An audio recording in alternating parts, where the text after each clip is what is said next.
Kaya tara na, makisali, makiisa at makibahagi sa talakayang nagbibigay liwanag sa ating mga pananaw. Ipakita ang inyong opinyon, magtanong at maging bahagi ng pambansang diskurso. Ito ang Vox Populi, ang boses ng bayan, at kasama po natin live si Attorney Rolex Suplico, dating congressman na taga Iloilo. Kaibigan natin yan. Nako, marami tayong itatanong sa kanya patungkol sa mga may init na issue sa batas. Kasi alam nyo naman, kahapon nagkaroon ng walkout dahil lamang doon sa sinabi na mahirap pag walang background sa batas. O kaya naghahanap tayo ng guest na napakahusay sa batas at pag-uusapan natin ang lahat ng mga hindi natin naiintindihan patungkol sa batas. Former Congressman Rolex Suplico. Attorney, magandang gabi po. Mayong gabi. Mayong gabi sa tagapanood sa atin. Ako po ay si Rolex Suplico. Dati po akong board member ng probinsya ng Iloilo, representing District 5. 95 to 98. 98 to 2007 for 9 years. Kongresista po ako. Again, representing District 5 ng Iloilo. 2007 to 2010, Vice Governor po ako ng probinsya ng Iloilo. At nahinto po yung aking political career for 15 years, nag-practice po ako at nagnegosyo ako. Noong nakarang taon po, ay tumakbo ako bilang board member, again, ng District 5 ng probinsya ng Iloilo at mapala rin po ako. So ngayon po ako ay board member po ng District 5. Nako, napakalalim pala ng experience ni Attorney Rolex Suplico at dati naman siyang napapanood dito sa SMNI. Pero ngayon nagbabalik siya at gagamitin. Talagang maraming itatanong yung mga banateros patungkol sa mga kaganapan ngayon at saka noon. Kumpara naman natin, Attorney Rolex, kung noong panahon ninyo bilang kayo congressman, ano ang kaibahan ngayon sa mga nakikita nyo sa mga dati nyong kasamahan ng mga congressman? Well, una po pork barrel. Nung panahon po namin, 70 million pesos lang ang pork barrel every year. At every year po, pinapublish yan sa isang newspaper of general circulation. Nalala ko, bulletin eh. Yung 20 po, para sa soft. Yan po ay para sa mga scholarships, mga gamot, seminars. Yung 50 million po ay pang hard projects. Barangay hall, daan. Yun po yun. At isa pa po, masabi ko po na ang panahon namin, tunay ang oposisyon. Ang aking pong, nung tatlong terms po ako sa Kongreso, first 2 terms ko po, ang aking minority leader ay kung nalala nyo po, si Kaloy Padilla. Kaninong administrasyon to? Noong una po kay ERAP, 2 years, o 3 years, Tapos napalitan po siya ni GMA, hanggang all the way na. So si Kaloy Padilla po, ang aking minority leader nung first 6 years. Nung last term ko po, 3 years, ang minority leader po ay walang iba kundi si Chis Escudero. Okay. Pero masasabi ko po na nung araw, tunay ang minoriya sa Kamara. Okay? Tunay po, ang mga kasapi namin nung kilala nyo, sina Butch Aquino. Ayun yun, sina Baham Mitra. Sina Rafi, yung sa Munting Lupa. Pero noong panahon nyo po, powerful na ba ang mga party list representatives? Hindi pa. Ngayon powerful sila. Ganito po, may mga jokes noon eh. Kumain na kayo sa South Lounge, baka maubos ang party list eh. Yun ang mga Pero marami akong kaibigan sa party list, pero hindi sila ganun ka-powerful. Halimbawa, hindi ko makikita noon na ang party list representative ay maging chairman ng Committee on Appropriations. Sila pa maingay, ano? Or member sila ng Commission on Appointments. Hindi ko makikita, ha? Pero siyempre, nag-evolve eh. Nag-evolve. At ang latest na rinig ko, tinatraffic daw yung helicopters nila eh. Kasi baka magbanggaan. Sobrang dami na. Isa lang ang helipad eh. So, attorney, yung sinasabi nyo na dati, binabalita o ginadyaryo yung pork barrel, ngayon talagang wala na. Wala na. Ngayon po, hindi natin, ganito po, noong 2013, si Greco Bellica, alam natin yun, nag-file ng kaso sa Korte Suprema to declare yung pork barrel system, yung tawag ng PDAF, Priority Development Assistance Fund, unconstitutional. Alam mo, sumangsang-ayon sa kanya ang Korte Suprema. Dineclare yun, unconstitutional. Bakit? Kasi, nainak na yung batas eh. Batas na yun eh. Congressman ka o senador ka, wala kang pakialam eh. Yet, nag-identify sila ng mga projects to be funded by the pork barrel system. So, after ng legislation, wala ka na magawa eh. Batas na yun eh. GAA na yun eh. General Appropriations Act. So, kaya dineclare unconstitutional. Ang problema, after declaring it unconstitutional, ano nangyari sa pork barrel? Nahinto ba? Hindi po, nagtago. Pinalitan lang ng pangalan. Hindi nga natin alam yung pangalan eh. Nalaman lang natin ang pangalan noong December of 2025. Allocables. Allocables pala. Tapos, non-allocables. Sa amin noon, may pork bar, PDAF, tapos over and above. Yung sobra mo yung malakas ka, 70 million, may sobra ka pa. Oo. So, sobrang laki po pala ng itinaas. Kasi nung panahon ninyo, yung nakukuha nyo, 70 million lang. Tama Ngayon yun. ata, parang may umaabot ng 1.5 billion, 2 billion. So, On the napakalaki average, po ng parang diferensya. 1.5 billion eh. Emphasize natin na letter B yan ha, hindi yan M ha. Ganon kalaki. Noong panahon po ninyo, in terms of yung power ng Speaker of the House, kasi parang ngayon, itong dating Speaker of the House natin si Martin Romualdez, sinasabi niya na wala siyang kinalaman sa kung ano ang galaw ng Congress patungkol sa budget, ng appropriations sa chairman. So, naniniwala ba kayo doon? Or nung mga panahon ninyo? Ganito po no, hindi ako naniniwala. Traditionally, ang speaker kontrolado ng presidente. Pinipili niya eh. Sa kasaysayan natin, isa lang ang hindi pinili ng presidente, si Manny Villar. Kaya lang, wala nang magawa si Erap, mag-speaker na ito eh. So, inadapt na lang niya si Villar. Pero yung Senate President, karamihan hindi hawak ng Malacanang. Ha? Halimbawa, after ng bar exams, nagtrabaho ko sa Senado. Ang Senate President doon, si Jovito Arsalonga, hindi naman siya kasama ni Cory. Pero siya ang Independent siya eh. Oo. So, ganun ha. Ngayon, hindi naman ako naniniwala na ang dalawa yun committees ha. Una, accounts. Accounts pera ng House yun. Sino nilagay ni Speaker? Asawa niya, si Yeda. Questionable kasi sabi ng iba, 4th term ka na eh. Pinaresign nila sa party list, nagkaroon ng 4th term eh. Pangalawa, appropriations.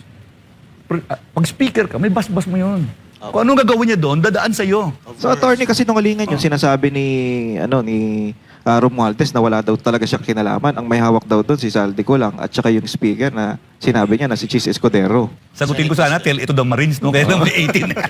Pero, attorney, dati ba, nangyayari na rin itong mga regaluhan dyan sa Congress? Katulad ng, halimbawa, impeachment.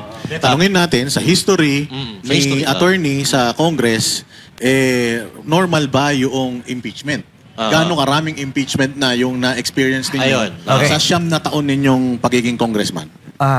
Binibilang ko 5 impeachment proceedings 5? ang sinalihan ko eh. Pakarami. 5. Ganun karami, no? Una, kay Mercedes Gutierrez, ombudsman. Pangalawa, kay Añano Desierto, ombudsman din. Pangatlo, kay Comelec Chairman Benjamin Abalos. Nga ako mismo nag-file. Ako yung nag-file ng ano doon eh. Di ba yung back off? Back off? Ganun yun, no? Pangatlo, yung kay Chief Justice Davide at saka yung mga justices ng Korte Suprema, pinailan namin yun eh. Okay. Pang-lima, ito yung kay GMA. So lahat yan experiensyahan ko. At alam ko na walang impeachment proceeding sa 5 na yon, na walang hand ang Malacanang. So political lahat yun, yung 5 impeachment na na-experience Opo. mo? Hindi maaaring walang pakialam ang Malacanang. Kasi nag-uumpisa yan doon eh, nag-originate ang impeachment sa lower house. At hawak ng presidente ang speaker. Isa-isang hindi hawak ng presidente na speaker, si Manny Villar. Kaya si Manny Villar ang nag-endorse ng impeachment ni Erap. Di ba? Naalala niyo kay Abueg? Deputy Speaker Abueg? Prayer pa lang, diniretso na eh. In-transmit na yung articles of impeachment. Pero ganyan, impeachment. Anong tradisyon, anong usual na... Kasi narinig namin nung nakaraang interview mo dito, may Santa Claus kang nababanggit. Eh. Tama yun. Ano ngayong buwan? Mayo ngayon. Mayo. At sigurado ako dumating na sa lower house, si Santa Claus. Ay, nako. In fact, may order na eh, last week pa eh, Wednesday. Pero nangayayat ata na. Si Santa Claus? Oo, nangayaya. Marami pang bit-bit. Gayto ha. Nationwide, walang releases ang Public Works. Walang releases. Pero balita ko, yung magkakaroon ng releases. Pero yung nag-no sa impeachment, wala yun. Wala na. Anong bit-bit ni Santa Claus? Yan. Yun ang tanong. Anong bit-bit? Well, sa experience ko una, kung may appointments kang pinapaluap, baka makuha mo. Halimbawa, may hiningi kang judge, baka ma-grant na yun, baka i-appoint na yung judge mo. Hiningi mo fiscal, baka makuha mo na. May gusto mo appoint director, baka makuha mo na. Ano pa? Projects. Projects, baka may releases yun. Ano pa? Pera. Nangyari yun. Oy. In fact, sinasabihan ko yung mga kasamahan ko rin, huwag mo na kayong magbigay. Maliit pa yung presyo. So nangyari yun nung panahon nyo? Nangyari yun. Na may mga Oo, perang improve? nangyari yun. Ngayon, nangyayari din. Dati saan nakalagay yung pera? Ito, tarayin ko ha. Meron bang santo sa kamara? Santo, parang Diyos. Hindi ako naniniwala na nagbago na yung kamara eh. Ano bang traditional na pagtingin sa kamara nationwide? Hindi lang nationwide, buong mundo. Di ba sa Taiwan nagbabatuhan nga ng upuan? Pero attorney, Nagsusuntukan? ano yung nangyayari po sa Kongreso ngayon when it comes to impeachment, ganito ba yung traditional na ginagawa o iba ngayon? Kasi parang sa ano pa lang, sa Congress pa lang, guilty na ang ini-impeach nila. Halimbawa, si mga Speedy Sara. impeachment or impeachment proceeding sa Kamara na mas nanalo yung no Alam mo, sa experience ninyo. Sa 5 na yun. Meron- Lahat tumuloy. hindi. May sinyalis sa Malacanang kung anong takbo eh. Oo. Halimbawa, yung dinismiss ng Justice Committee, yung impeachment laban kay BBM, di ba? Hindi naman ako naniniwala na dinismiss yun dahil naniniwala sila na totoo yun. Hindi naman ako naniniwala doon. Bago dumating, no? Pag-file mo noon, bago dumating doon sa Justice Committee, alam na natin yung hatol. So, sa madaling salita, tanim impeachment yon. Kasi walang Tanimbala. may basbas yung executive, may basbas ang presidente. Siya ang pinapa-impeach. So yun nangyari ngayon, tanim. Mahirap paniwalaan eh. Na bumoto sila dahil sa merito ng kaso eh. Bumoto sila dahil sa kumpas ng Malacanang. Yun ang tingin ko. Yun ang nangyayari noon.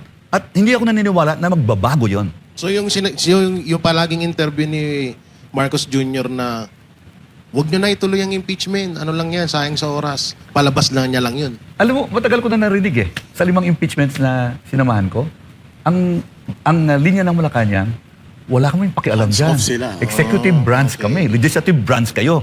Trabaho nyo yun, bahala kayo dyan. Pero sa baba yun, may gumagalaw. Kaya pala, attorney, kung matatandaan natin, nung panahon ni Pangulong Duterte na ini-impeach si Leni Robredo, nung sinabi ni Pangulong Duterte na wag niyong impeach yan dahil binoto ng taong bayan yan, hindi talaga din natuloy ang impeachment kay Leni. Dahil- So, ibig sabihin, kung ipapa-stop ni Marcos Jr. ang impeachment kay BP Sara, kayang-kaya niya pa rin gawin. Kaya. Depende sa signal sa Malacanang. So nasa kanya talaga lahat, attorney. That is correct. Oh, yun ang paniniwala ko. At hindi ako naniniwala nang babago ang kamara, ha? Yung mga pangalan niyo, pare-pareho lang eh. So, attorney, yung sinasabi yung yung Santa Claus, ibig sabihin ba masaya sila pag may impeachment? Oo. Maramdaman mo ang saya sa kamara sa 5 impeachments na sinamahan ko. Naging importante ka eh. Bigla na lang nililigawan ka na eh. Oh, naalala ko yung impeachment na Erap ha. Oh, doon sa South Lounge, may upuan doon. Hindi ko na i-mention yung pangalan ha. Pipirma ka lang, may sobre ka eh. Nako. Doon mismo sa South Lounge. Buti dati sobre lang eh. Ngayon, paper bag na eh. Maleta. Ganun lang yun eh. Maleta na. Ganun iba na eh. Oo. Ano yung regalo ni Santa Claus? Maleta. Maleta ba? Sobre pala. Well, sobre pala nung araw eh. Mahal kasi pera nun, you know? Maleta. Guys, meron yung history, di ba? Una na, sobre lang. Pangalawa, expandable folder. Pangatlo, di ba, attache case, naalala mo? Yung tanong nga ni Matandang Revilla, magkano ang laman ng attache case? Tinitimbang ang pera nun, ano? Diba? Tinitimbang. Ito yung personal na tanong lang to. Sige. Nakatanggap pa ba? Sa oposisyon ako eh. Ganun ka, ano? Ay, wala. Nasiro nga ako. Nasiro ako sa projects. At ito ang mangyayari ngayon sa bumoto ng no. Zero din.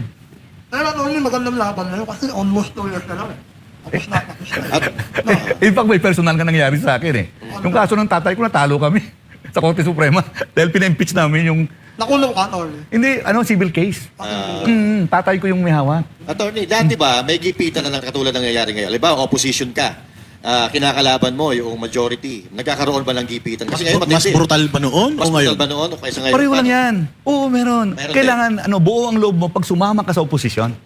Buo ang loob mo pag nag-no ka. Buo rin ang loob mo pag mag-yes ka. Halimbawa, yung impeachment ni Erap, habulan ng boto noon eh. Sina Mike Defensor noon. O, hintayan yun eh. Liligawan talaga yun eh. Kailangan buo ang loob mo. Itong malipat tayo doon. Yung dati bang mga senador, iyakin din. Kasi itong nangyari sa Martin 11, di ba, nag-walkout sila. Nangyayari din yan. First time may nag-walkout na ganyan. Parang first time ko nakita eh.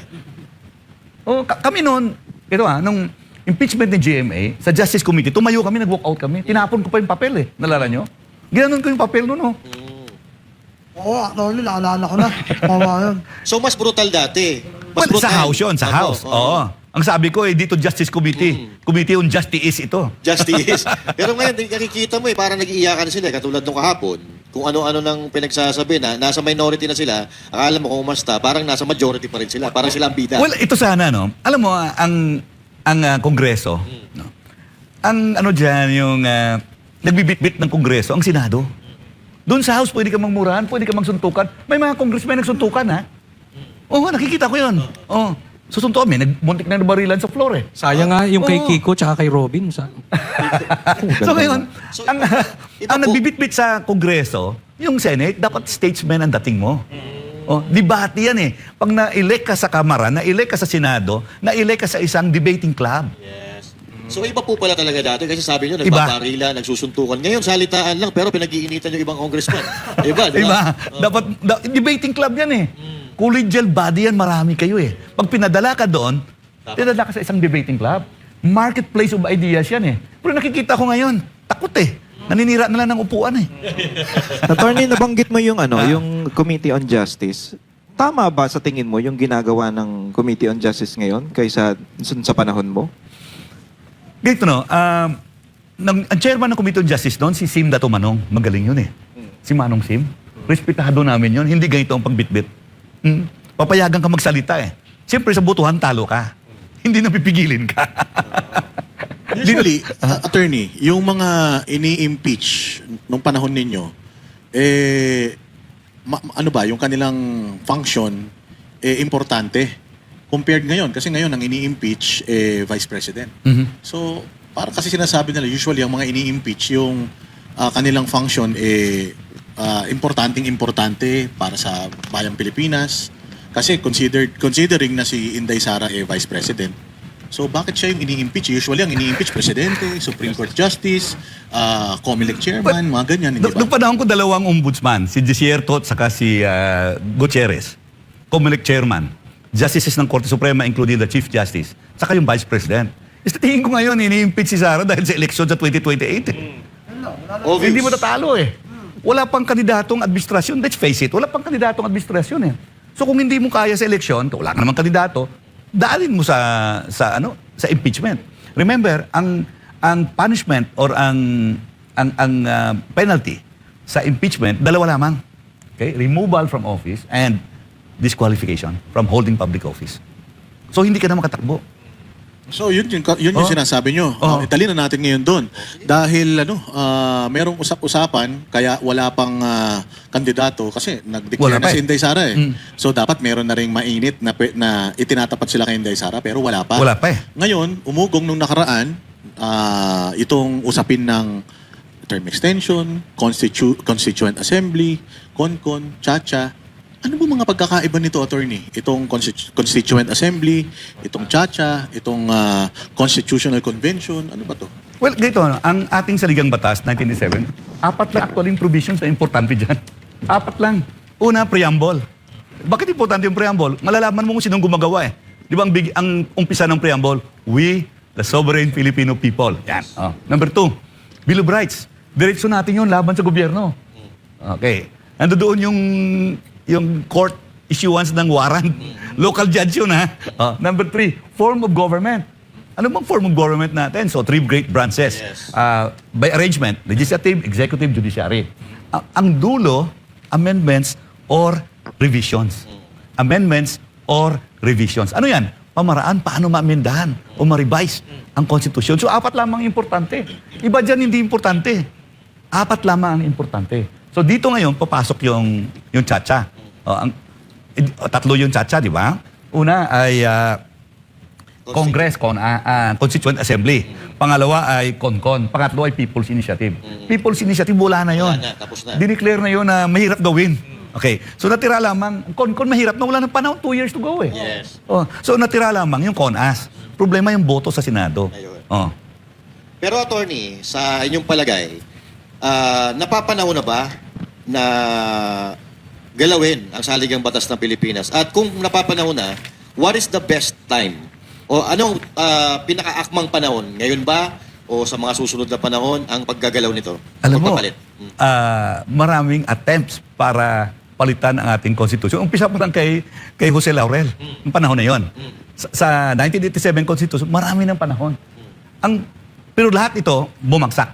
Dapat kung umpisahan mo ang bindahin ng ating saligang batas, umpisahan mo sa umpisa pa ng term mo.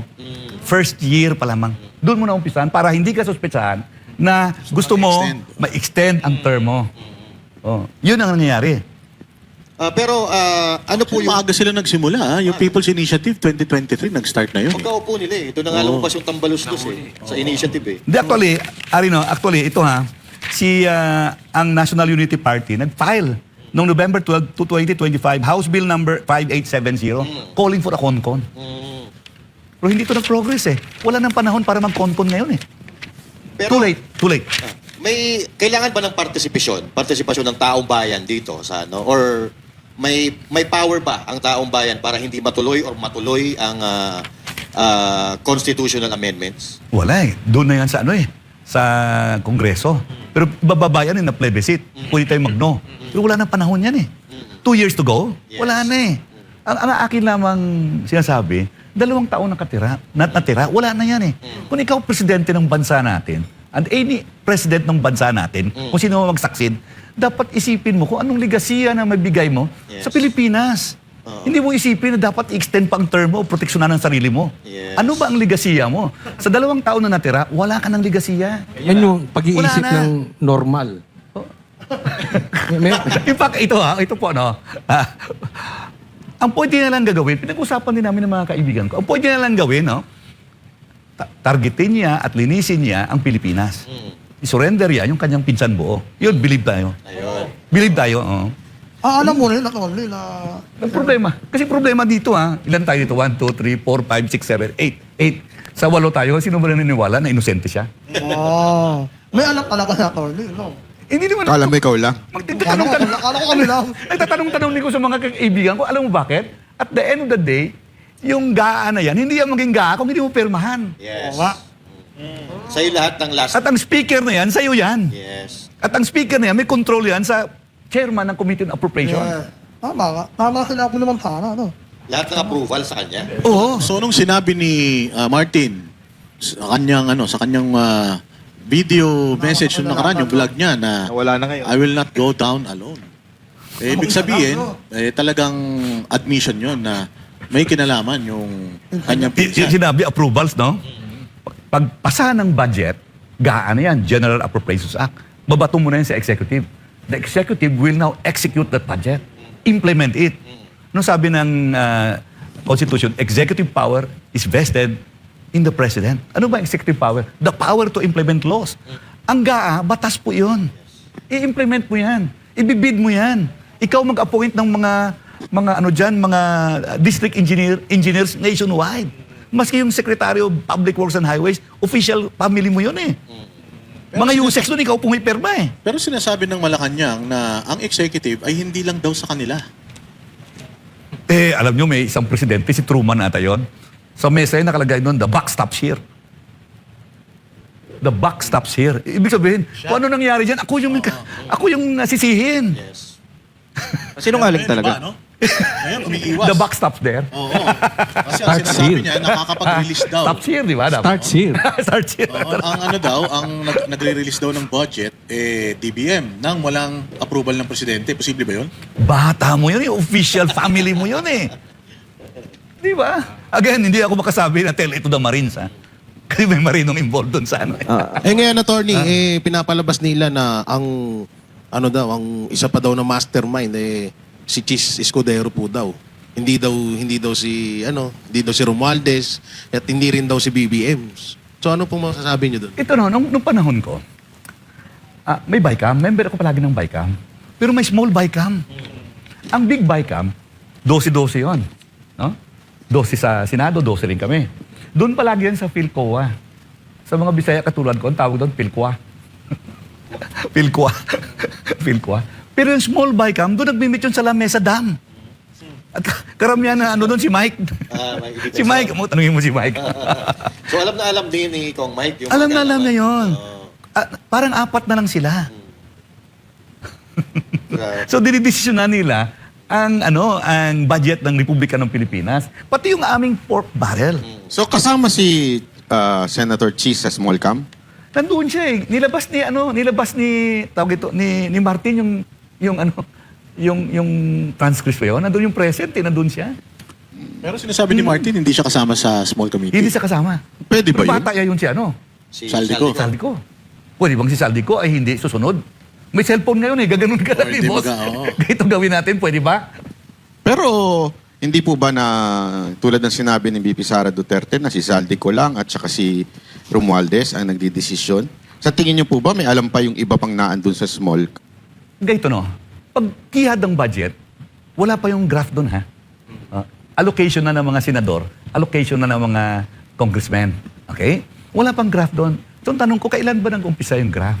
Okay, siguro sa bidding, bata ko yung district engineer, pabid ko doon. No? Tawagin ko siya, o ipapanalunin mo si contractor A. Pag pinanalo si contractor A, then may graph na, kasi fixing na yun eh. Kung sino nanalo, dapat hindi ganun mangyari. Pero kung nagawa yon, tapos na yun doon. Umpisa na ng graph. So, dito sa taas, dito pa lamang sa BICAM, wala pang ganon. Unless may intention ka talaga na nakawan. Di ba? Pero ako pinipresyon ko regularity ha. Pero ang congressman, kontrolado mo ang district engineer mo eh. Papalitan mo yung pwede eh. Kung sinong gusto mo eh. So more or less talagang congressman, hindi mga senador. Ang senador ganon din. Nakita natin sa Bulacan, no? Kasamang senador. Di ba? So kasama rin sila, may request din sila. Kung basihan natin yung salita po ni Yusek Bernardo, tinatawag siya eh. Pinatawag siya ng mga senadores at sabihin ko anong gusto. Kaya lang yun ay sarili niyang testimony. Hindi natin masasabing sigurado yun dahil nililigtas niya yung sarili niya bilang para maging state witness, kailangan siya magturo ng iba. Well, dito nakapile na yan sa Sandigan Bayan, no? May mga testigo na pinipresenta. Natitingin din ako eh. Parang yung ebidensya na kompleto eh. Pero of course, hindi pa natin alam yun kung ano ang decision later on. Pero isang district engineering office lang yan, ha? Ilan kaya? Bawat distrito may sariling DEO eh. Hindi ko alam kung ano nangyari sa ibang DEO. Alam ko sa distrito namin sa Iloilo, maraming flood control eh. Nakikita ko rin eh. So, attorney, kung nandun pala lahat yun sa papel, ba't hindi tinuturo ni Bernardo si Romualdez? Bakit yung senator lang?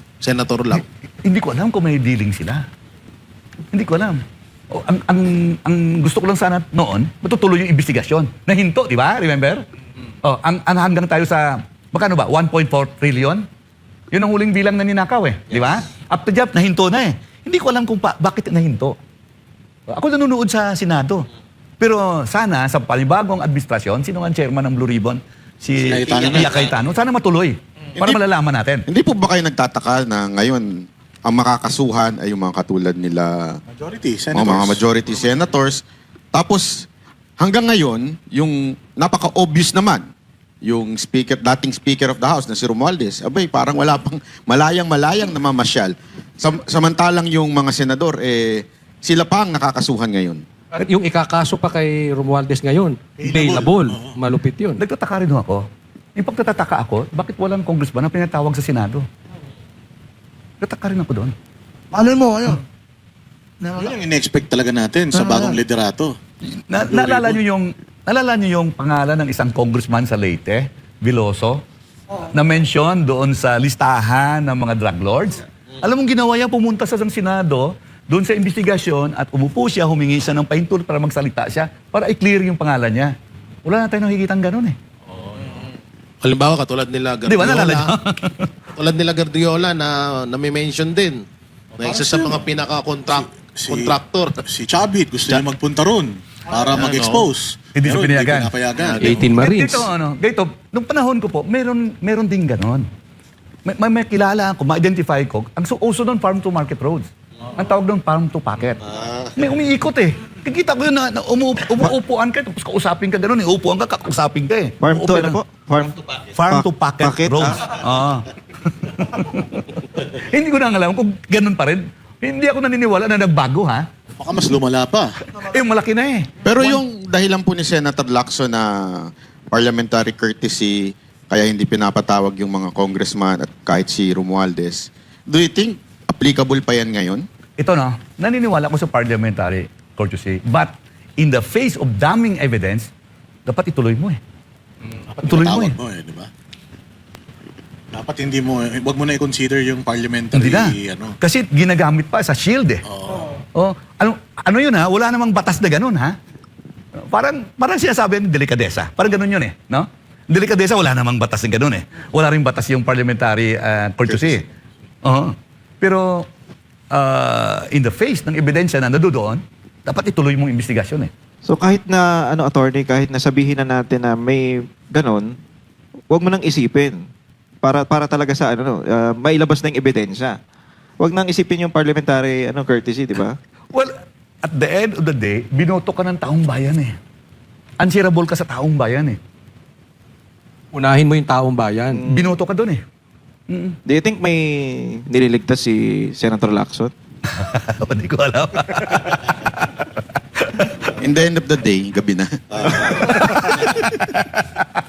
But by the looks of it, mukhang meron talaga kasi marami din naman siyang mga binitawang mga pangalan sa kanyang mga privilege speeches katulad ng mga contractor. Pero nung panahon niyo po ba bilang congressman, may mga contractor ba nung Meron. panahon? Naririnig ko eh. Oo. Meron din. Naririnig ko eh. Pero konti lang. Ngayon hindi na eh. Alimbawa, no? Ito, hindi ko alam kung narinig nyo ito. Matagal ko na narinig yung cartel eh. Ano yung cartel? Yung mga congressman sa paligid ni Speaker Romualdez. Sila nagkocontrol ng budget. At karamihan daw, party list. Ewan ko kung narinig nyo na yun. Opo. Yung Okay, tinatawag narinig ko, na akala ko. Mafia. Cartel ang narinig ko ng pangalan at cartel ang narinig ko na salita. Natawag na nila sarili nila. Baka yun yung mga nagbe-build up. Sila mismo. Oh, ang tawag na sarili nila, cartel. Ayun, ito ba yung mga yung mga nagsitaasan yung SALN from Bigla. 2022 hanggang 2025? Hindi lang ako mag-mention ng speaker. Di ba dati merong 7 dwarfs? Ayun.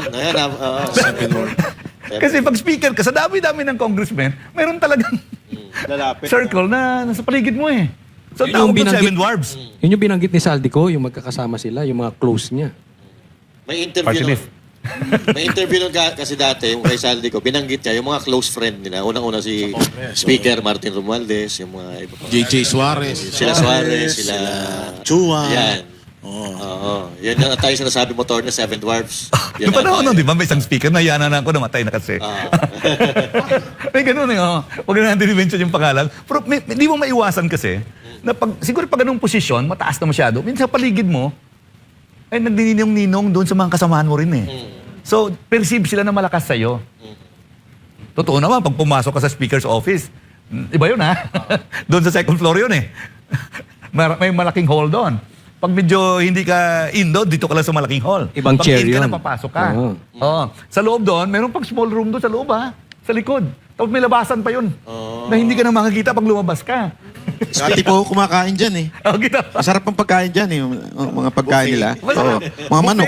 Buffet. Malalaking manok buhay. Mga buhaya yung mga nandun. Ay, buhay pala eh. Kaya pala eh. Pero Tony, parang nabanggit ata yung pangalan mo dito sa pinag-uusapan na CONAS eh. Parang Okay. nabanggit Sige pa, ni Lito Banayo, Aha. yung pangalan ninyo. Parang nandun ka ata doon sa meeting. Totoo po ba yun? Paano ba?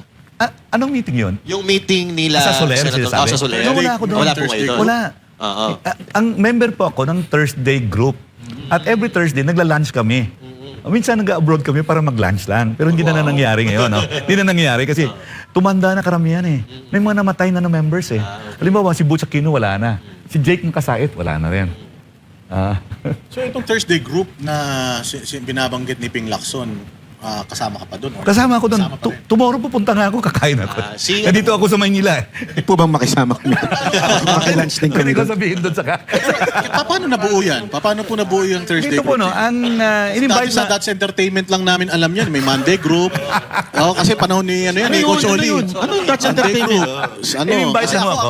inabot ko na yung yung ang TV na eh. Si Coach Oli umabot sa That's Oh, Entertainment. grade 1 ako nun. Tabing ilog ako. May Monday, Ilog. Saturday, di ba? So yung Thursday group, paano na nabuo yung Thursday group? In-invite lang ako na pumunta. So, kasama, alam mo sino ang isang kasama dito na kilala nyo? Yes. Didagin Dilanggalin. Patay na eh.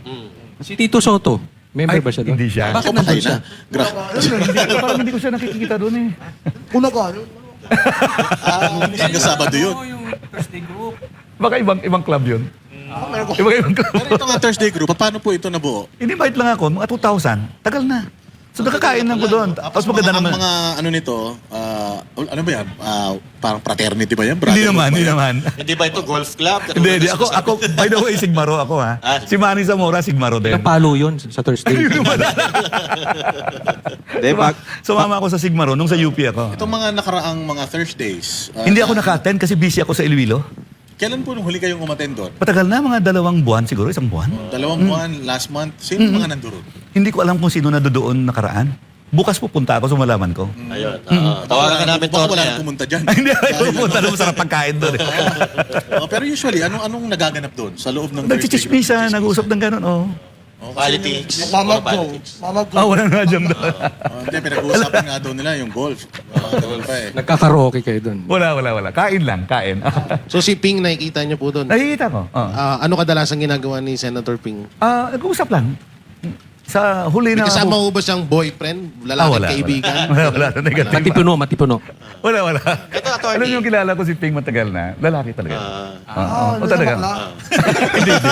No, negative. Denied. Wala. Hindi ganun. Ito, attorney, ano po yung masasabi nyo doon sa sa paglalabas ni Lito Banayo ng information about dito sa CONAS na kinuwento daw sa kanya ni Ping Lacson. Sa tingin nyo ba? Actually, nalilito na nga tayo dyan Ah. sa CONAS.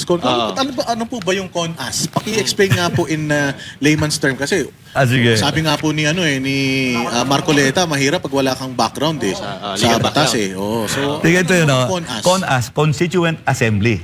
So, nasa general rule yun ang tawag natin, CHACHA. Charter Change. Sa Charter Change, 3 yan.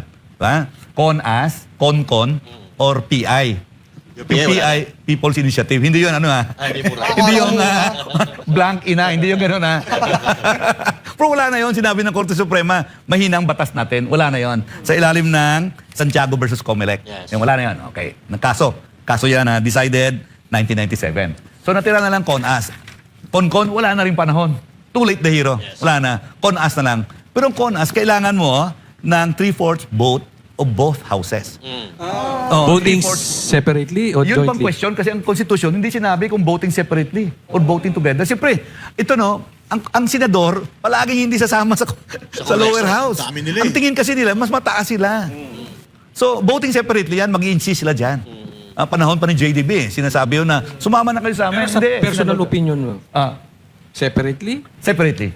Kasi ibang senado eh. Pero sa tingin nyo, kung halimbawa, yung majority, yung team ni Tito Soto, sa tingin nyo po ba papayag sila na mag-vote ng parang magkasama? Jointly? O jointly? Hindi. Oo. Ang mga senadores ay hindi papayag, nakasama mo yung congressman. Mataas ka na eh.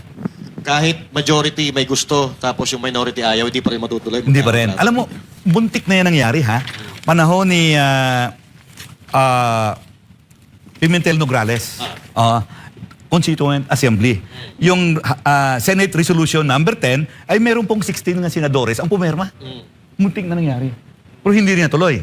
Failure pa rin. Muntik na kasi 16 na senadores ang nag-back up ng Senate Resolution number 10. Pareho siya ng sa House na tumawag sila na magpalit. Yun ang economic provisions ang ilan pakay. Economic lang. Oo. Oo. So yun naman talagang ano eh, nung ang publiko po ay napupuno kasi ang hula baka naman i-extend yung sarili nyo. Nagkaroon naman talaga na term extension sa umpisa eh. Meron. Oo, so nilihis nila, hindi economic provisions na lang. The problem is pag inopen mo ang constitution, open everything. Yes. Pero, Hindi mo mapigilan. ito po, kung halimbawa nagkaroon ng CONAS, ito bang mga kasalukuyan ng mga politiko natin, o pwede, senador, congressman, kasama ba sila sa may extend o yung susunod pa na Congress? Well, ang narinig kong offer daw, i-extend sila eh. O pwede po ba yun kung pag-uusapan natin yung batas? Kailangan i-amend mo muna bago mo extend. Hindi pwede i-extend tapos Extend amendment. Hindi Oh, Amend muna. kasi meron naman talagang legitimate na sinasabi Halimbawa, ang senador, at large Hindi mo makita ang senador Di ba? In fact, sa Senado, ganito nangyari. Tanungin ka, saan ang project mo? Ang project ko sa Mindanao. Pagdating sa Mindanao, tanungin, saan ang project mo? Sa Visayas. Pagdating sa Visayas, saan ang project mo? Sa Luzon. Congressman, pag tumayo sa distrito, akin yan. Kaya alam mo kagad na ang flood control sa kanya. Kasi doon sa distrito niya. Di ba? Sa Senado, iba. Kalat, di ba? Kalat So, ako in fact supportive ako sa idea na dapat ang senador elected by regions. Para may loyalty. Yes. Walang loyalty. Akala ko kaya hindi nyo makita yung senador nag-walk out. Pabor kayo doon sa ano? attorney? sa walkout? Hindi. Nag-walkout. Yung mga nag-walkout, sana nga wag na mag-walk-in eh. Okay rin naman. Hindi, ganito May tinanong ako, pwede ba sila makompel bumalik? Yes, for purposes of quorum. Supported yan ng rules of the Senate. Exactly, attorney, yun nga ang ayaw Sergeant nila. at Arms, pwede. Quorum eh. In fact, I will go further Kung ginagamit mo palagi yon, para sa akin, disorderly conduct yun Yes. Pwede ka dalhin sa ethics committee. Pwede na nilang gawin ng gawin yan. Halimbawa, mabaliktad. Yung makuha ulit nila yung leadership. So yung minority na bago, pwede mag-walkout na lang na mag-walkout pag may mga hindi sila na pagkakaintindihan. Hindi maganda tingnan. Diba? Pero lalo na yan, pag malicious halimbawa, ayaw mo na ng quorum, gusto mo na lumabas, doon lang kayo. Doon lang kayo sa hallway. Until mabigyan ang gusto nyo. Mapagbigyan ang gusto nyo, wala na yon. Ito ang tanong, attorney. Sabi mo, may basbas ang Malacanang sa speaker. Pero sa Senate, meron din ba? Kasi parang lumalabas ngayon, ang basbas nasa minority. Alam mo, ang napupuna mo, yun din ang napupuna ko na ang minority, pro-BBM. Kasi wala pang kandidato kung sino Pero yung majority, pro-Sara. Hindi ko rin maiwasan na ganun ang isipin Di ba? Well, sinasabi nila, wala daw din changes ang leadership ng Senate nang walang kumpas ng Malacanang. Sabi nga rin nila, this is the first time na nagkaroon ng Senate leadership change nang walang kumpas ng Malacanang. Kaya ginaganito yung Senado ngayon, ginugulo. So, hindi ba Martin 11 to o BBM 11? Bulaga 11 yan. Bulaga Kasi 11. yung BBM na Kasi wala na si Martin Yes. Wala na Tapos na yung panahon ni Martin. Hindi ako naniniwala na si Martin ay magiging speaker pa uli. In fact, naniniwala ako ng tingog matatalo as a party list kasi wala na siya Eto, attorney, yung panggigipit ng ombudsman sa mga senador, lalo dito sa majority. Sa tingin niyo po ba ito ay basbasarado ng Politika ba Malacanang? talaga ito? Oo. Alam mo, iba yun Ito ang tingin ko From a lawyer's point of view. Depende sa merito ng kaso.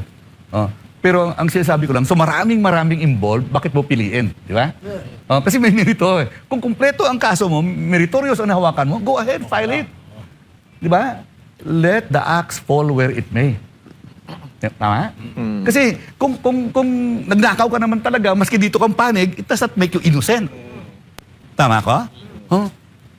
Pero attorney, yung timing daw kasi ang problema Yung dyan. nagpa-file ng kaso. Oo. Yung nagpa-file ng kaso, appointed ng presidente, tapos napakarami pang reklamo sa kanya. Paano siya naging ombudsman? Napakarami niyang kaso. So, alam niyo yun, yung parang yung tiwala ng tao. May procedure kasi, sir Yun ang sinunod ng procedure So wala tayong magawa Unless pupuritin na naman natin ang Constitution, para kayo ko doon. Di ba? Posible naman kasi, attorney, na nasa majority lang yung may mga paglabag. Sa minority, malilinis. Tapos, ang ano pa dito, yung minority, kamping-kampi. At alam naman din natin na pro-BBM. Kaya kailangan magsimula na talaga ulit yung Blue Ribbon Committee, yung talagang investigasyon na walang Ganito ang iilagan. procedure. May case build-up yan Kung aling mauna, yun ang unang i-file. I hope ganun pa rin ang procedure sa loob niyan. Wala naman akong alam Pero yung sa pagkaalam ko, yung nag-case build-up yan kung sino mauna. Kung ripe na ang kaso, i-file na yan Kaya pala sabi ni Ombudsman, hinug na yung kaso ikakaso kay Jinggoy, tsaka kay Joel Villanueva. Pero kay Martin Romualdez, hindi pa. Baka nauna.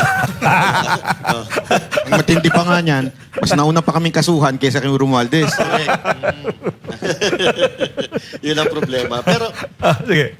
itong kay impeachment ni VP Sara Duterte, now na iba na yung leadership ng Senado, do you think magkakaroon ng difference when it comes to the result ng Well, impeachment? alam mo, ganito naisip ko, may tinatanong din ako mga kaibigan ko Ang sabi sa akin 13 13. O 13, pro-Sara No, remember, hindi ito by the merits lamang, may politikahan ito.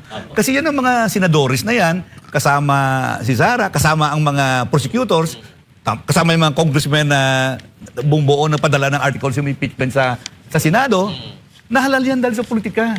Hindi natin ma-divorce ang buhay nila from politics. They're there because of politics. So hindi natin, ang merito, hindi na masyado, may politika pa rin Puro politika. Politika pa rin. Unless ibato natin yan sa isang korte. Pero hindi korte ito sabi ng ating konstitusyon, ganitong procedure Yes. What tayo magawa Katulad niyan, attorney, 30 ng majority, 11 ng minority, hindi ba pwedeng tutulan ng Korte Suprema na yung mga nasa majority wag sampahan ng or wag tanggalin kasi parang may plano. May immunity muna. Parang may ano ang Comelec It does not work that way. Ah. Ganito ha, lahat yan senadores, answerable lamang sa electorate. Ang babawat eleksyon, bababa ka sa electorate. So ang electorate mag-decide kung continue ka pa o hindi. So ang aking advice, pag bumoto tayo, piliin naman natin yung karapat-dapat. Dapat Pero- satuhan pa lang. Pabor ka sa video call. Okay kang mag-video call. Meron naman ng provision ng ganun eh. At alam mo, bago nito, no, tinanong kasi ko ng kaibigang Admar chinek ko, hindi ko lang makita yung current na rules ng Senate. Nakita ko yung previous. Merong teleconferencing eh. Oo. Meron eh. Ang sinasabi nila, unforeseen circumstances, kapag ka merong mga katulad yan, pandemic, mga ganong klase. So, sa katulad yan, maraming mga senador na kinakasuhan. So, ang mandato ng senador makaboto, makagawa ng batas. So, kayo po ba pabor na kahit na makulong itong mga to, magkaroon pa rin sila ng power to vote? Exception yan eh, tingin ko eh. Kung ang provision, ganito, hindi ko nakita yung provisions ngayon. 20th Congress na tayo. Hindi ko nakita. Kung nandoon yan, dapat respetuhin. So may tendency po ba na nagbabago-bago yan every Congress, yung rules? Iba-iba yan. Magkakaiba? Well, although general rule, ina-adapt lang. Adapt lang yan, oo. Pero nung General rule, pwede rin tanggalin. pwedeng tanggalin. Amentahan. Pero nangyari doon sa Senado, sa Senado at saka House, noong panahon ng COVID, nilagay yun eh. Kasama So po hindi ito. ko alam kung tinanggal na. Kung baka sakali, kasi hindi ko makita kanina, walang panahon, no? Parang wala tayong nabalitaan na Kung tinanggal. meron ganon, sa tingin ko wala eh. Kasi kung meron na, I don't think si Congressman Marcolita tatayo at ipapasok yun eh. Ito kasi ang Diba? ano eh. Ginamit lang daw yung ganong procedure noong COVID. Pero kung hindi yung tinanggal, pwede pa rin gamitin kahit hindi COVID. Kung nandoon pa, pwede gamitin. Oh. Assuming nga doon pa ha, ang feeling ko pwede gamitin. Pero si Congressman Marcoleta is a lawyer. Yes. Tumayo siya, pinapasok siya, sa tingin ko wala na eh. Pero ikaw, Presumption ko lang ha, I may be wrong. Pero ikaw, on your personal capacity, do you think okay na mag-teleconference sila? Kung halimbawa man ganyan, kasi marami talaga nag-iisip na weaponized ang ombudsman eh. O kasi ang lahat ng mga kinakasuhan ngayon at posibleng makulong, majority. So kung mangyayari yun, kung wini-weaponize ang ombudsman para ma-manipulate yung power, kasi numbers game ang Senate and Congress, hindi ba? So, sa tingin po ba ninyo, sa personal na kapasidad ninyo, dapat payagan yung teleconference, yung voting remotely, ganyan. Sa tingin po ninyo, Sa akin sa inyong personal. gusto ko makita sila ng lahat eh. Doon. Debating club to eh. Yes. Collegial body yan eh. Gusto ko makita sila. Makabago na yung teknolohiya ngayon. Hindi ba dapat nag-a-adjust din tayo doon sa makabagong teknolohiya? Nandiyan dyan na yung mga technology ng Zoom. May work from home na nga eh. May mga ganun ng setup eh. So, hindi ba dapat panahon na rin? Ako para gusto ko makita mag-adjust sila na? together. Mas maganda yung nandoon sila. In one place, so makikita ko sila. Ang no? problema, Tony, Sige. lahat ng mga nasa majority nga, kinakasuhan. Gusto makulong. Ang problema. Hindi, sabi ko nga, sa ombudsman, may case build-up. Kung ripe na yung kaso, sasampan nila. Kaya lang nga po, ang hirap magtiwala sa ombudsman eh. Baka yung iba kasi baka nilalagyan ng kalburo para mabilis Oo, ma-ito. yun ang mahirap eh. Alam mo, problem. Hindi ganito ha.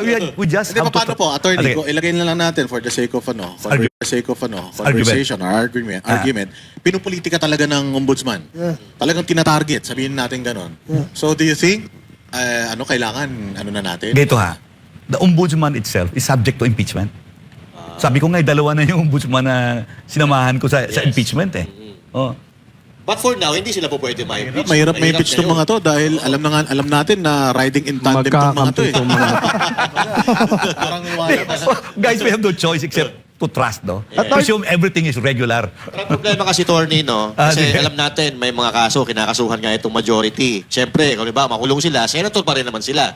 So mawawala yung privilege nila para makaboto. Ngayon, parang ang magiging majority, yung minority, kasi sila yung mas maraming boto eh. Papasok naman doon sa Work sitwasyon. around ang ginawa nila. Ginawa Diba? nilang work around yun Oo. dahil nakuha yung sa kanila, yung to, wala. leadership. Dito. Dito natin yung daan para tayo pa rin yung mga pangyarihan. Marami. Di ba dapat ang batas, kung ano man ang panahon, pare-pareho? Ayun na nga eh. So nakikita natin Ano man parang ang panahon, pare-pareho, di ba? Pagka ganyan ang sitwasyon Consistent. natin, attorney, yung CONAS na yan, matutuloy yan. Nabibenta Dahil kakasuhan tong mga to eh. mauubos tong senador, itong Majority. Eh, yung BBM 11, yan na magiging new majority. Ito sa tingin ko, CONAS. Matutuloy ang CONAS, pero ang plebisito kailan mo tawagin? Ang pwede ibaba, assuming naman CONAS matuloy, ang plebisito ibaba mo yun eh. Kailangan mo ng botohan ng tao yan eh. Yes. Doon mo dadalhin yan sa barangay elections. Tapos ang COMELEC I-ride on mo. chairman, si Ay, lalagay Garcia. sa balota mismo. Sa balota, oo. Eh, si Garcia tayo. Problema. Yung problema natin.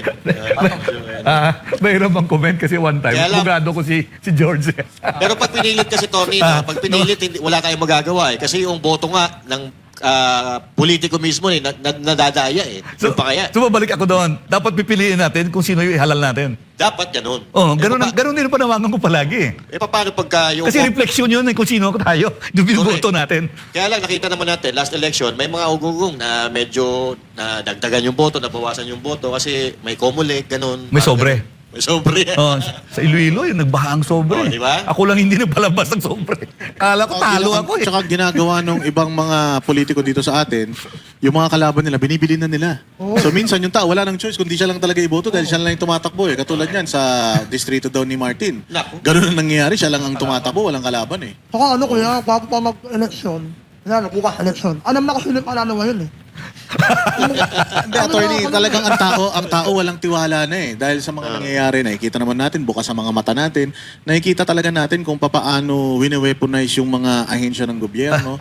Kaya, gusto man natin talagang maniwala doon sa sinasabi yung presumption of regularity. Irregular talaga yung mga nangyayari ngayon eh. Speaking of walang tiwala, kita mo negative 15 ang Yes. presidente ngayon. Yan Ito- malinaw na ebidensyang talagang naubos na ang tiwala ng taong bayan. Ganito, sir. Alam mo, ang tatay ko na nagbigay ng pangalan ko, Yusafe, guerrillero eh. So, nang pagkataon siya na ang ibang kapatid ko pumili na pumunta ng Amerika, ako hindi ako pumunta. So, nung sumabog itong flood control scam, napapanood ko rin, nagsisisi ako, dapat umuwi ako sa tatay ko. Too late na. Okay. So, anong pwede ko gawin dito? Yes. Di ba? So, ang ginawa ko, nung nag-eleksyon ako, hindi ako bumili ng boto. Ayun. Hindi ako naglabas ng sobre. Tinatawagan ako, Attorney, pumunta ka na ito, dali mo yung sobre mo. Sorry wala akong sobre. Pero nanalo ka. Nanalo ako, number 2. Yan ang Akala ko patunay. matatalo ako eh. Oh. Yan ang patunay na hindi kailangan talaga ng pera. At may Para mga manalo kinausap ka. akong iba, ha? Mm. Nanalo rin na walang sobre. Nanalo rin. Yun, Nanalo pwede rin, no? yan. Sa Noon Iloilo, pwede yan. meron pa. Pero ngayon, di na pwede yan. Uy, Yung mananalo ka Mayo ng lang walang yun. 1 year ago lang yun. May 12 lang yun. May 12. Oo, May pa ngayon eh. So nanalo kami. May pag-asa pa siguro eh. Pero sa party list, palagay ko, yan, mahirap yan. Hindi ko Siguro na sa alam. inyo, sa local. Board member lang, District Oo, 5 lang, oo. isang distrito lang. The same district na tinatakbuhan ng district congressman. Oo. Ilan yung kalaban mo, attorney? Apat Pagka-board kami. number? Okay. Number 2 ako. Oo. Yung kaninang nabanggit mo, attorney, Sige, dun sa ah. regional Ah. na senador, Ah. anong magiging benepisyo niyan? Kasi sa ngayon, 24. Ah. So kung regional, magiging ilan? Dagito mo na, history ha. Sige. Meron tayo dating district senator. Dinistrict ang Pilipinas. Siyempre, malalaking district ha. Meron tayo. What year po yan? Anong I think mga 30s. 1930s. Kung hindi ko magkamali, doon po sa, tama, mga 1930s. Bago 1936, 36 ba yun? 32, Constitution. Bago doon, meron district senators. So, hinahalal sila by districts. So, malalaki ang distrito. Okay? Doon kasi medyo... Meron pa tayong prime minister yata noong mga panahon na yun. Eh. Wala naman. Oh. Pero ganito lang, ang gusto ko lamang, answerable ka sa isang distrito. Yes. Asikasuhin mo yung problema ng isang distrito. Sa Amerika, di ba, ang may state senator, tapos may district congressman, sana ganun ang setup. Problema at large eh. Mas maganda sana, tanggalin na yung mga congressman. Hindi ba pwede yun? Hindi dyan lumaki gastos natin. Or Eh. Luwagin talaga. party list, no? Mayroon bang isang alternatibo na mas magaling pa doon? Hindi ko alam eh. So, kung mayroon, tsatsa na naman.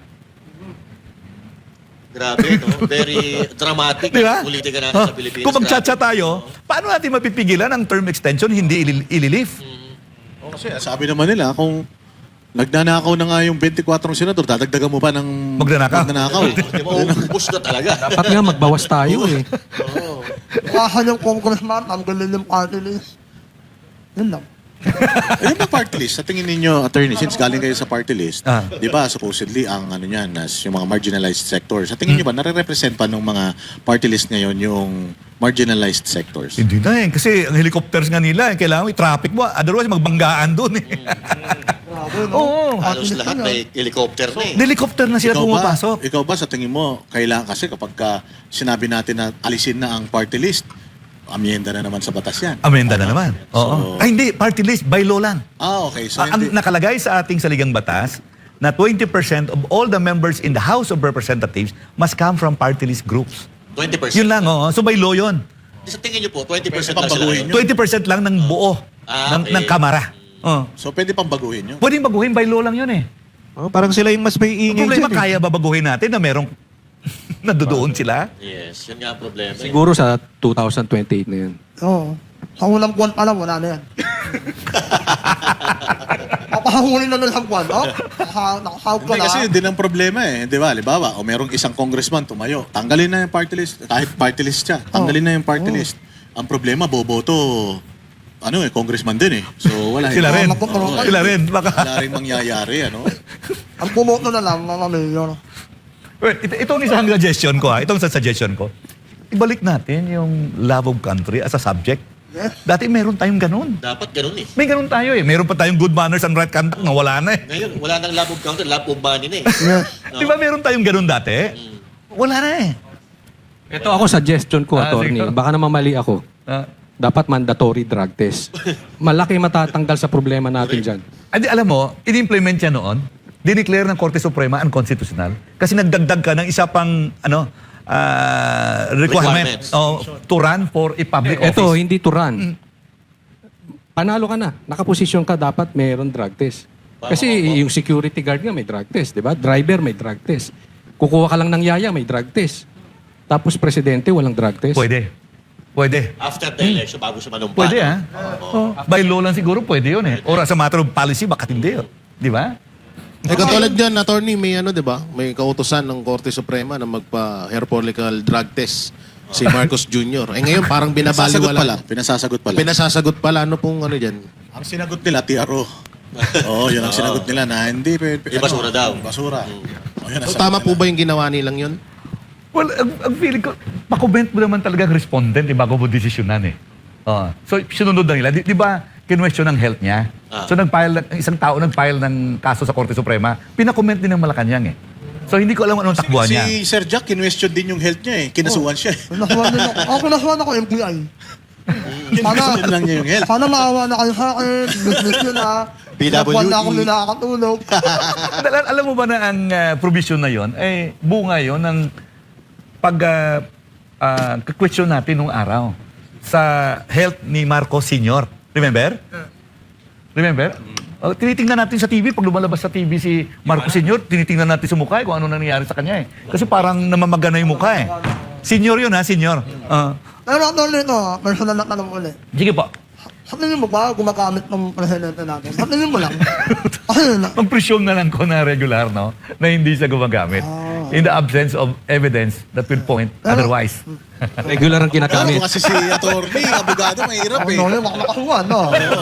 Pero attorney, sa 9 years niyo po na sa pagiging Congressman. congressman. 9 years. Yung mga presidente noon, halimbawa, katulad niya, may issue na may sakit siya. Naglalabas sila ng mga medical nila. Ganito no, ang first 3 years, o first 2 years lamang, si Erap. Tapos na-impeach siya, nawala siya, inassume ni GMA. So, ang entire 6 years ko, afterwards, 3 plus 6, 9, si GMA na. So, walang issue ng health. Wala. Awa na hirap na 2 years lang, no? Sa usapin naman ng ICC, siyempre, Sige, abogado okay. po kayo, baka sakali. Ayan, tama po ba na ang ating mga kaso, yung nangyari, dito kan lang Pangulong Duterte, ang kaso dito naganap yung krimen, pero hindi sila nag-file ng case dito, at nag-file sila ng case doon, at sinabi mismo ng DOJ natin before, na ombudsman na ngayon, na hindi daw kayang litisin ng ating mga korte yung crime against humanity. Hindi, ang unang objection ko, yung test of complementarity. Hindi makapasok ang ICC sa atin kung ang ating korte ay nagpa-function. Yun dapat ang una, ha?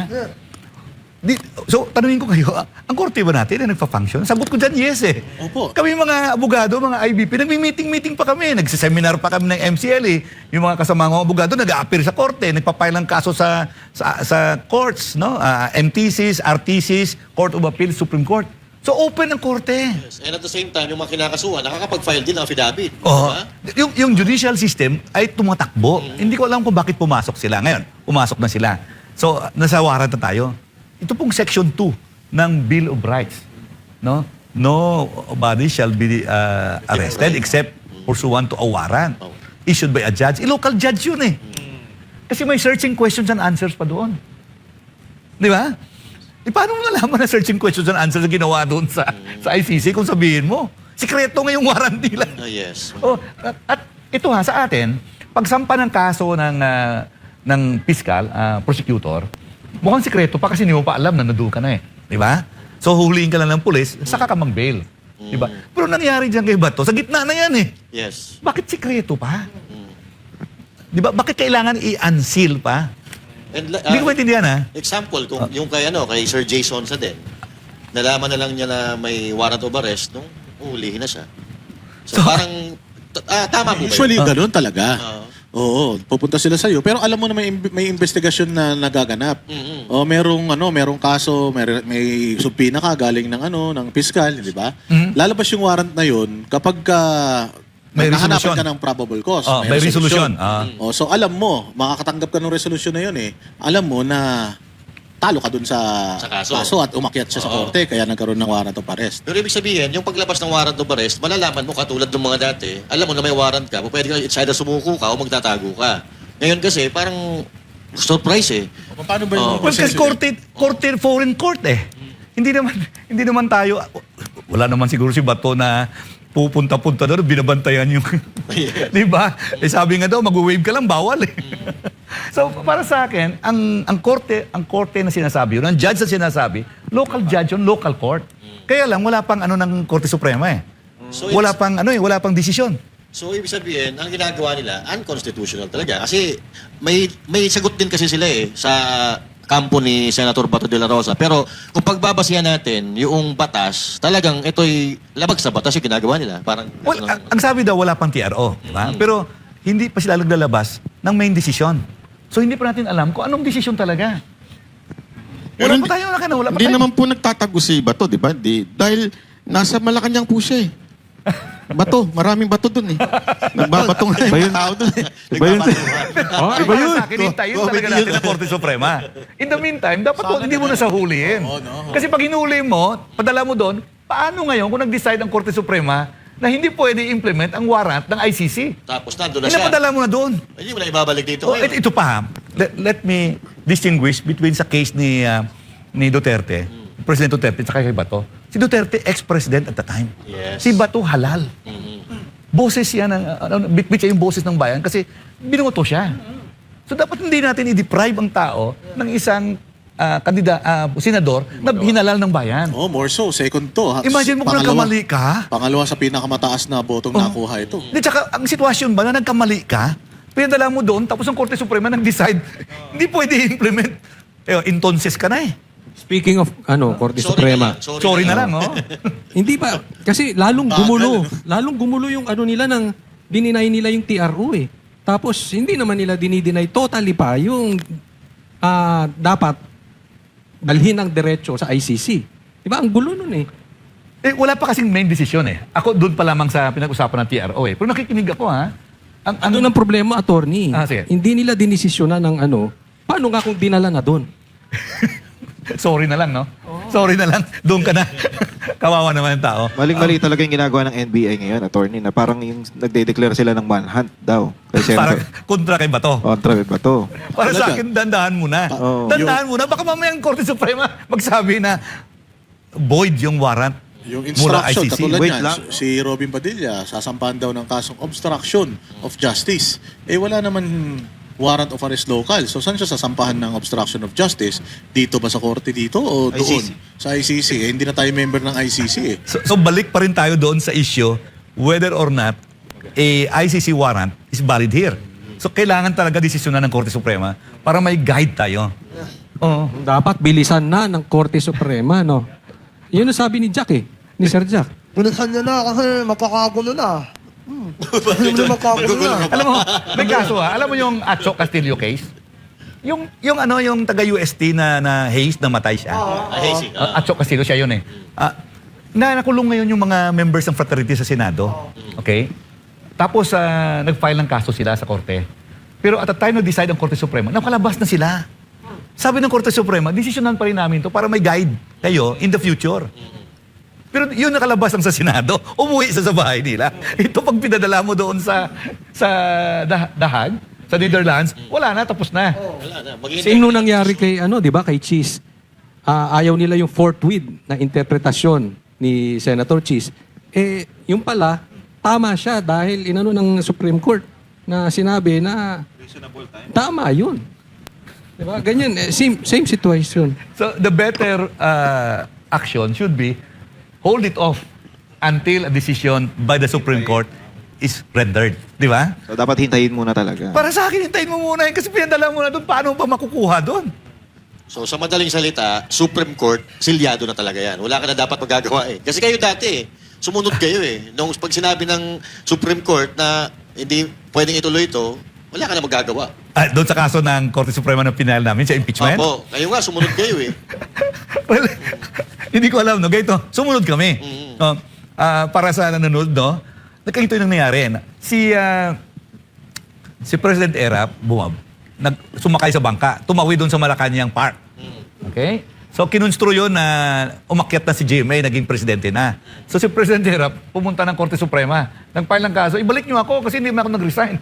Sabi ng Korte Suprema, hindi. Implied resignation. So, okay na yun. Until lumabas si Justice Panganiban ng libro na sinabi at tinuruan daw nila. Parang yung pagre-resign O, tinuruan daw nila. Parang may utos eh. Mag-resign ka na, parang gano'n. Pero problema doon, tinuruan nila si GMA paano maging presidente. Nung nag-file, sila nag-take out kay GMA, nung pinahil na yung kaso sa Korte Suprema, sila na nag-decide. So, sa paningin namin at the time, kailangan i-impeach ang mga ito. Bias sila. Yun ang namin. They have violated the respective oaths of office. Yes. So, nag-file kami ng kaso. Tiniaro kami. So, wala kami magawa. Sumunod na lang kami. So, dami natin natutunan kay attorney. Maganda siguro, magbigay na siya ng mensahe niya sa mga kababayan natin sa mga nangyayari sa Kamara at saka sa Senado. Ay, bigyan... Okay, magandang gabi po sa lahat. Ako po'y nananawagan sa atin. 2028, hahalal naman tayo ng mga lideres ng ating bayan. Pwede po ba? Pag-aralan natin kung sino ilagay natin sa kapangyarihan. Kasi importante po yun eh. Yun lamang po panawagan ko. Maraming salamat. Maraming salamat Attorney Suplico sa inyong panahon. Katulad nga sinasabi namin, marami kaming natutunan dito. Kasi kailangan talaga may legal background. Matanong ko lang, huling tanong lang. Sige po. Yung bang statement ni ni Attorney Marcoleta, Senator Marcoleta, na kailangan merong legal background yung mga nagbabalangkas ng ating mga batas. Gito po ang tanong ko, no? Isa sa mga iniidolo ko na kongresista, si Carlos Padilla. Sumunod ako sa kanya. Alam mo, nagulat ako nung nalaman ko, hindi pala siya abogado. Pero galing. Yan ba yung ng isang alcohol? Yun ba yun? Carlos Padilla? Hindi, pinsan niya yun. Pinsan? Pinsan niya yun. Tatay ni Shasha. Suuli ni Shasha yan. Pero attorney, magaling yun. Magaling yun, no? Eh, iba, Carlos Padilla. iba to si Erwin tsaka si Risa. Maingay lang. Di ba? Sino dapat paniwala na attorney? Last question na. Mga abogado or journalist? Kasi sabi ni Erwin, binobola nila tayo. Ano tayo eh? Journalist tayo. Journalist tayo.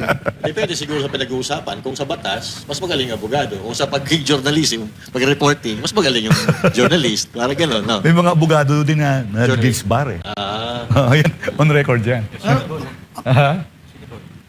Doon, 2 beses. Nalilibala ka Opo, pa opo. congressman. Nalilibala ka pa tumakbo. Meron din, pero siyempre Alala ko kakayahan na, ko. Kakayahan ko, wala akong pera. Ang amagat pa may willing. Maraming salamat po. Attorney, good luck. Sana. Maraming salamat po. Magaling ka. Thank you very much sa pagpapaliwanag ng mga bagay-bagay, lalong-lalo na sa batas, kon. Dami nating natutunan. Magagamit natin Dali, yan. yung payo muna ni Jack, kailangan may payo siya. Jack, kahit ayaw hingin yung payo mo, payuhan mo. Attorney, mag naging congressman ka uli. Paano yan mo, ha? galingan mo. Pag naging congressman ka uli, ha?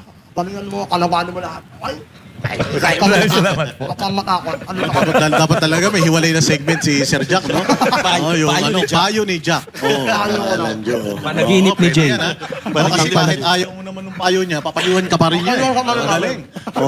Maraming salamat. At dito nagtatapos ang episode ngayong araw ng Vox Populi, ang programang daluyan ng tunay na boses ng bayan. Abangan ang susunod na episode, alas 6 hanggang alas 8 ng gabi, dito lang sa SMNI. Vox Vox Populi. Populi, ang boses ng bayan. Ayun!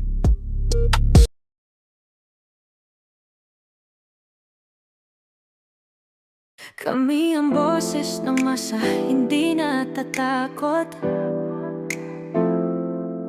Katotohanan lang, di kami nalulunod. Walang bahid ng sismis, lahat ay totoo. Kahit sino ka pa, pag mali ka babanatan ka. Walang pinipili kulay, wala kaming kinikilingan. Basta para sa bayan, kami lalaban. Pagdama palakpakan, pag mali banatan. Di matitinag, di matatakot, para sa bayan tuloy ang sigaw. Sa harap ng kamera, walang halong takot. Mga baluktot, lahat kayo'y tutumba. Ang hustisya at totoo, yun lang ang mahalaga.